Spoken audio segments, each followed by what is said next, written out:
आपल्या समोर येते मयुरी आत्रे. नाच नाचुनी अति मी गमले,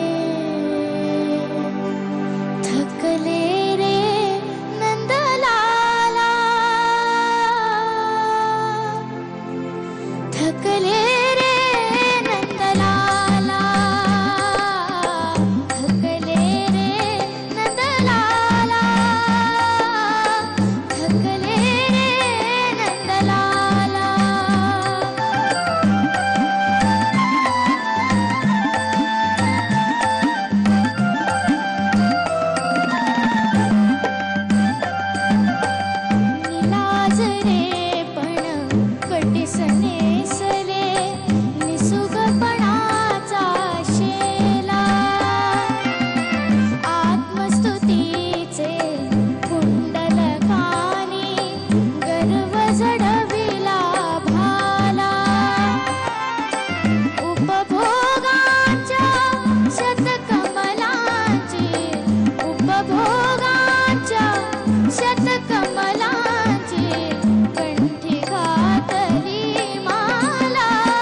सुंदर गायलीस तू. थँक्यू. मस्त आलं गाणं. खूप छान झालं मयुरी. थँक्यू. लाजवाब झालं. इंटू 2 इंटू 100 इंटू 1000 झालं. थँक्यू. तर आपण त्याच दादाला विचारूयात. राहुल दादा. हे गाणं म्हणजे महान त्रिकूट गदिमा, बाबूजी आणि राजाभाऊ परांजपे या तिघांचं आणि त्याच्यात 4 चांद लावलेत आमच्या आशाताईंच्या आवाजाने. मयुरी तू खूप छान गायलीस. थँक्यू. चांगली गायलीस, सुरात गायलीस आणि अजून चांगलं होऊ शकलं असतं. मला वाटतं एक प्रत्येक वेळेला माझं क्वालिफिकेशन असतंच की अजून चांगलं होऊ शकलं असतं, कारण तू चांगलं गाऊ शकतेस अजून, मला माहिती आहे. पण आत्ताचाही परफॉर्मन्स मला आवडला.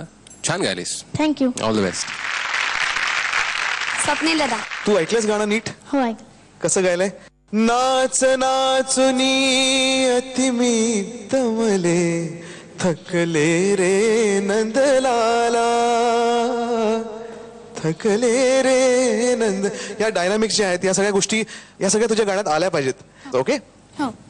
आशाताई जेव्हा लहान होत्या तेव्हा त्यांनी हे गाणं गायलेलं आणि त्यांनी गाण्यात खूप धमाल केली, तर त्याबद्दल थोडंसं काहीतरी सांग ना. माझा पर्सनली अनुभव नाहीये, कारण त्यांचं गाणं ऐकून आपल्याला लक्षात येतं की त्या फार खोडकर असाव्यात किंवा असतील, अजूनही असतील, कारण त्यांच्या गाण्यामध्ये त्या सगळ्या गोष्टी दिसतात आपल्याला. पद्मनाभ सुद्धा खूप खोडकर आहे, तर त्याच्या गाण्यात या सगळ्या गोष्टी दिसतात. पण हो की नाही? पण कधी कधी तो आवाज बसून घेतो किंवा आवाज खराब करून घेतो, पण तसं होता कामा नाही. या खोडकर गोष्टी छान तुझ्या गाण्यात आल्या पाहिजेत मयुरी. ओके. आणि फक्त खोडकर गाणं झालं नाही पाहिजे, त्याच्यात छान सूर, त्याच्यात छान टायमिंग आणि ह्या सगळ्या गोष्टी सुद्धा आल्या पाहिजेत. आणि अशा जी ह्याचं सगळ्यात बेस्ट उदाहरण आहे की एवढ्या प्रकारची एवढी सगळी गाणी त्यांनी गायली आहेत, एवढ्या विविध प्रकारची त्यांनी गाणी गायलेली आहेत. ह्याला म्हणतात वर्सटाईल आर्टिस्ट. तुझं गाणं खूप छान झालं. All the best. Thank you. Rahul दादा. हे जे तुमचं वय आहे ना, हे असं वय आहे की मी काय सांगेन की सूर लागायला पाहिजे, स्वप्नील दादा सांगेल की अजून इमोशन्स यायला पाहिजे, पंच यायला पाहिजे, एनर्जी यायला पाहिजे, अजून थोडंसं परफॉर्मन्स वर व्हायला पाहिजे. हे तुम्हाला काही कळतं का रे?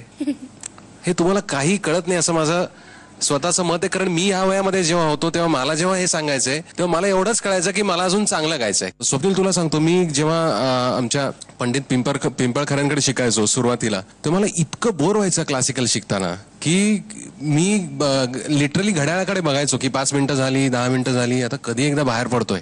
आणि आता जेव्हा मी बघतो की ती जी काय माझी 6-7 वर्ष होती ती सगळ्यात महत्वाची होती, ती सगळ्यात मोलाची होती, तेव्हा मला कळायचं नाही मला काय मिळतंय किंवा मी काय आत्मसात करतोय. पण आता मला कळू शकतं की मला त्यांनी काय दिलं, हे सगळ्यात मोलाचा ठेवा त्यांनी मला दिला.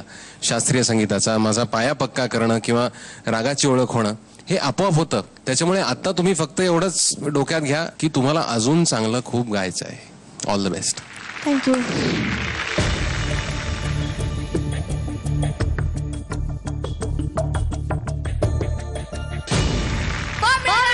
थँक्यू. थँक्यू मयुरी. I